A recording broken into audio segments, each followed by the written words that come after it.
Welcome to the garage. Today I'm going to show you how 20 bucks worth of material can help solve the biggest design flaw of QuickJacks. Let's get into it.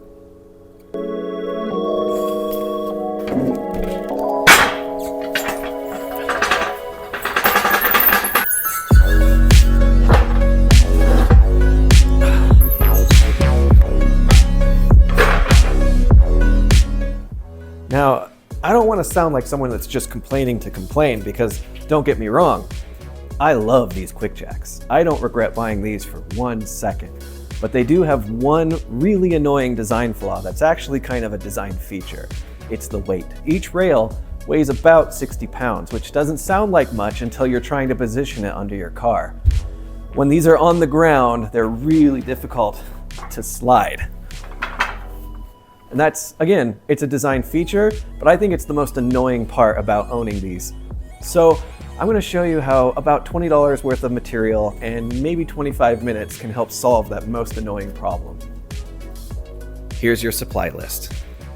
You need 8 zip ties, 8 bearing roller casters, and some 3M double-sided tape. And that's it.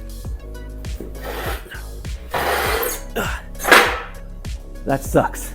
So this looks stupid, I know, but trust me, this works. And you can find all of these materials in my description below with my affiliate link, all available on Amazon.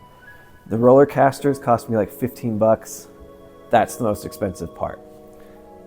So you're essentially going to turn each of your QuickJack rails into a QuickJack skateboard. It's pretty awesome. Let me show you how to do it. It helps to understand how your QuickJack works, okay? So these arms right here, these are the pivot arms for the platform. These don't actually rest on the ground. When you lift the QuickJack, these arms pivot up and they create the triangulation for the weight.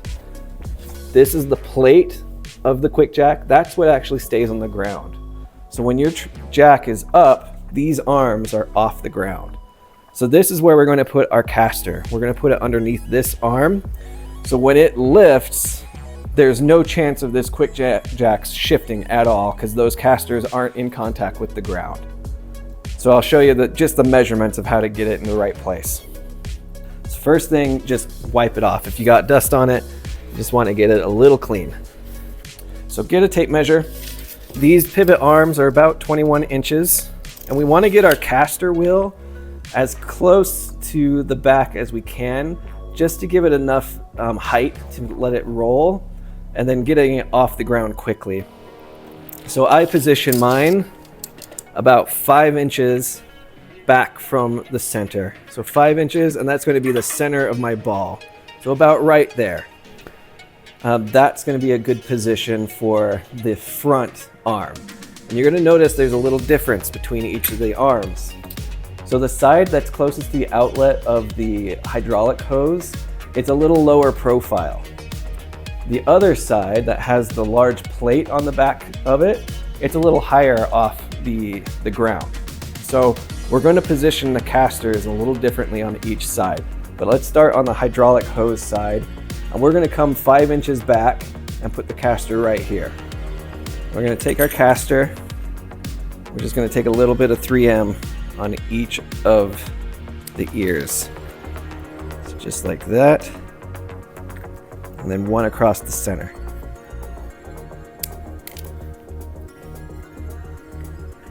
So our caster is going to look like this. It's got the 3M double-sided tape. And I'm just going to take my tape measure and put it on top.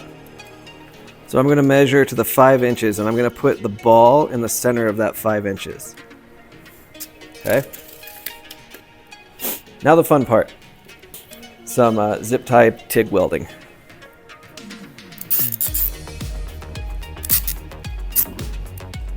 Okay, that's what it's going to look like when it's done. So you're going to do that to both of these, the hydraulic hose side, and then you're going to move to the other side.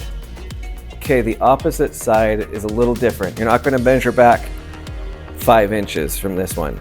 It's really simple though. You're going to look on this side, see this? There's a plate that goes from the top section right here.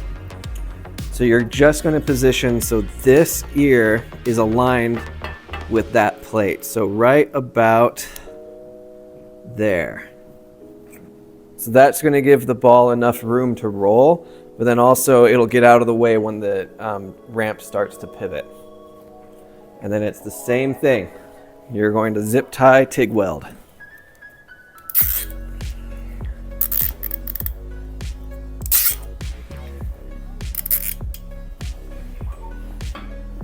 So that's what it's going to look like when you have these things installed. So just remember, on the plate side, just align it to the edge of the plate. On the hydraulic hose side, just go about 5 inches back from the pivot point and just put the ball of your caster right in the center of that 5 inches. So that gives your ramps enough room to pivot and move, but it also makes it so you can slide this super easily. So that's how I convert my QuickJack ramps into QuickJack skateboards. This honestly makes these so much easier to use. And you hear me talk a lot about project momentum on this channel, and this is a part of it. This is a big contributor to project momentum. When things are easier to use, it's so much easier to overcome that initial inertia of a project. It's why I like to keep everything organized so I know exactly where to go to get my tool that I need. And this really does. It helps me get to work quicker, and I don't have to worry about spending 15 to 20 minutes just to jack up my car.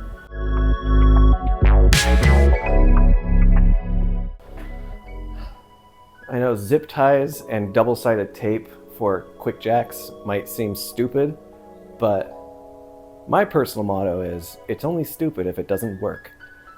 And this works. This is a really simple modification that makes the QuickJack so much easier to use. Everything you need is linked down below. It's honestly around 20 bucks worth of material, and it took me maybe 25 minutes to figure this out and to get it all put together.